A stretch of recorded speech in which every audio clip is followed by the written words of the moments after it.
Tere tulemast Ermeli ringmajanduspäeval osalejad!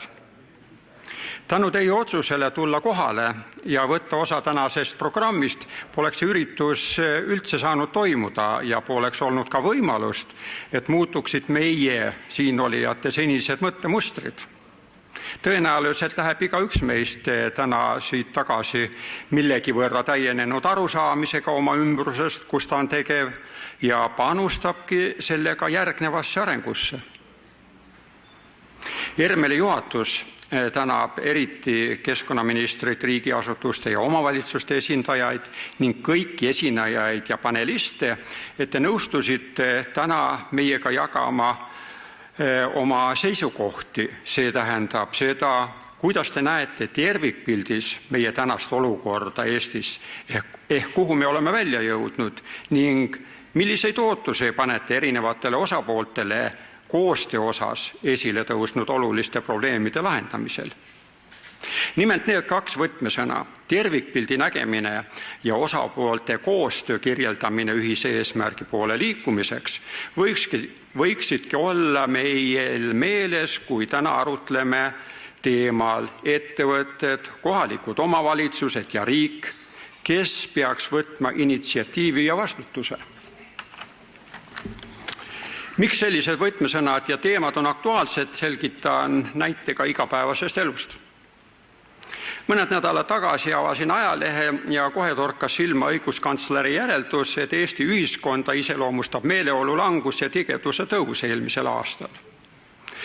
Lehe vastasküljelt naeratas vastu noor California ülikooli julgeoleku ja tehnoloogia doktor, kes selgitas, kuidas infooperatsioonide käigus tõeste faktidega manipuleerides lõhestatakse praegu Eesti ühiskonda.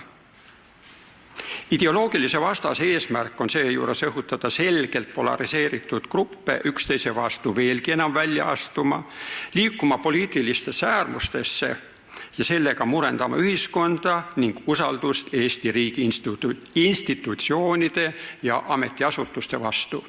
See teema ei ole võõras ka meie valdkonnas. Sellepärast, et kahjuks on sama infosõja meetodid hakanud kasutama ka Eesti kodanike organisatsioonid ja ühendused. Ja põhineb see sellisel lihtsal asjal, et kasutatakse ära asjaolu, et lugejad, kuulajad, vaatajad, nii nagu me oleme, üksikisikuna oleme me väga harva nii võimekad, et hinnata iga sündmuse olulisust kontekstis ja selle põhjal välja pakutud arengute realiseerumise tõenäosust. Hindamiseks on vaja olla ekspert. Kuid täna paneeldiskussioonides on eksperdid üritusel kohal ja vähemalt selles osas, milline on tänase päeva teema, on meil võimalus tulla osapoolte vastanduvate seisukohtade esitamisest edasi kõrgemale, tulemust loova ja kõikidele aspektidele valgust heitva debatini. Seega esitagem täna olulisi, ka ebamugavaid küsimusi. Meie esimeses plokis kuuleme keskkonnaminister Tõnis Mölderi ettekandes, milliste poliitiliste ja finantslahendustega me liigume väiksema inimmõjuga ja tasakaalustatud majandussüsteemi suunas. Riigi ja omavalitsuste esindajad, akadeemiline kogukond, ettevõtjad ja üksikisikud, meil kõigil on suured ootused, millist panust ja konkreetseid samme meilt oodatakse rohe- ja digipöörde raames. Sarnases valdkonnas jätkame ka kolmandas plokis, kus maailma tegelikult paremaks muutvatest ärimudelitest teeb ettekande TalTech Ragnarurkse innovatsiooni ja valitsemise instituudi direktor Erki Karo. Kuulun nende hulka, kelle arvates rohepöördega seotud muutuste vajadusest tuleb Eestis üksteisega hoopis rohkem rääkida, kui täna on tehtud või tänaseks on tehtud. Miks? Psühholoogide hinnangul peame eestlastena end keskkonnateadlikuks rahvaks, kuid praktikas oleme suhteliselt tõrksad isiklikku käitumist muutma. Mina kaasa arvatud. Põhjustena tuuakse esile, et emotsionaalselt tugeva mõjuga katastrofaalsed sündmused on seni toimunud Eestist kaugel ja meie kohalik ilmastik muutub aeglaselt. Kuid vaadates mastaabi mõttes suurt pilti ekraanil, kuidas Lõuna-Türgi põlengute suitsupilv jõuab üle Küprose Aafrikani ja nüüd küsides endalt, aga kui mina oleksin pidanud oma suvitama sõitnud peret seal päästma, sotsiaalmeedias levisid videod sellest päris palju, siis võib Vahemeremaade kõrbestumise protsess jõuda meist absoluutselt igaühe koju. Ja mastaabil suur pilt saabki tähenduslikult suureks. Tuletame meelde, ilmastikunähtused muutuvad ekstreemsemaks siinsamas Eestis, näiteks Tartu linnas. Kitsas tänav on järsk treppidega mäest alla laskuv kõnnitee jalakäijatele. Selle suvise eriti intensiivse vihmasaju tulemusena voolas kohinal mööda kitsas tänavat Tartu Ülikooli raamatukogu juures kaubahalli poole äkitselt Mägijõgi. Ja üleujutus jõudis välja Raekoja platsi alumise osani. Aga nüüd siin olevat Vene meteosatelliidi Elektro L3 pilti vaadates meenuvad mulle hoopis 35 aasta tagused arutelud TRÜ geofüüsika kateedris, kuidas saabub Maale tuumatalv planeedi atmosfääri ülemäärase reostamise tõttu plahvatuste tolmu, taolise suitsu ja muude aerosoolsete materjalidega. Arutelu tekkis pärast ühe meie töötaja naasmist üleliiduliselt konverentsilt, mille vestlusringis teema lahti räägiti NSV Liidu Teaduste Akadeemia korrespondentliikme poolt.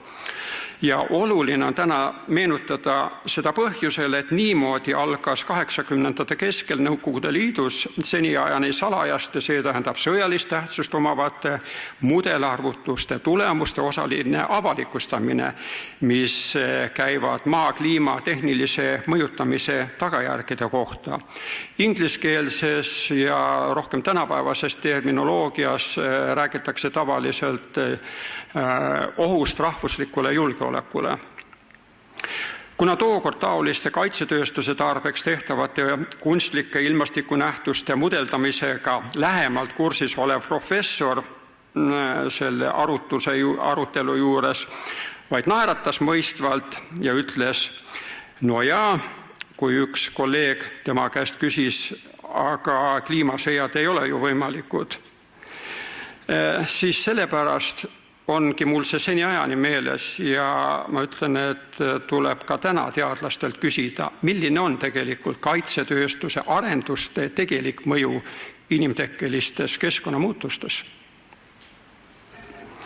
Kolmandas plokis loodame kindlasti kuulda uudiseid, millised lahendused on meil varuks olukorras, kus suured korporatsioonid, ma mõtlen eriti hargmaiseid, koostavad jätkusuutliku arengu põhimõtete kohaselt positiivseid aruandeid, aga madala kasuteguriga tehnoloogiate kasutamisest üle jääv soojusenergia salvestub endiselt maailma ookeanis kõige sellest tulenevate probleemidega.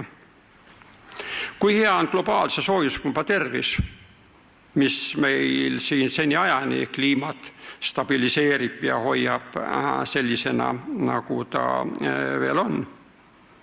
Kas tasamajandus, inglise keeles degrowth, võiks olla järgmine jätkusuutlikkus? Millal hakkame rääkima tööstussümbioosist majandusharudes sama detailsusega, nagu bioloogid aastakümneid juba räägivad ökosüsteemide toimimisest neid kirjeldades? Aktuaalseid teemasid jätkub.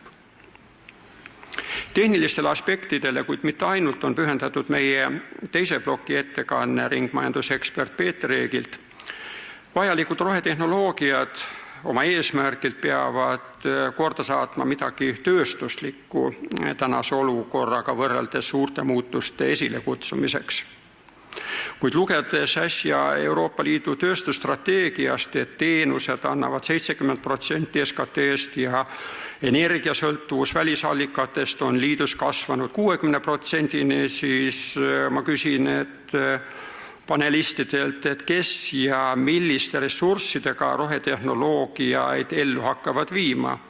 Kui me nii nagu varemgi toimime ja ka rohepöörde eesmärkide elluviimiseks vajalike tegevustega kanname osa keskkonnakoormusest üle kolmandatesse riikidesse, kas siis ikkagi muutub kogusummas Euroopa Liidu ökoloogiline jalajälg väiksemaks?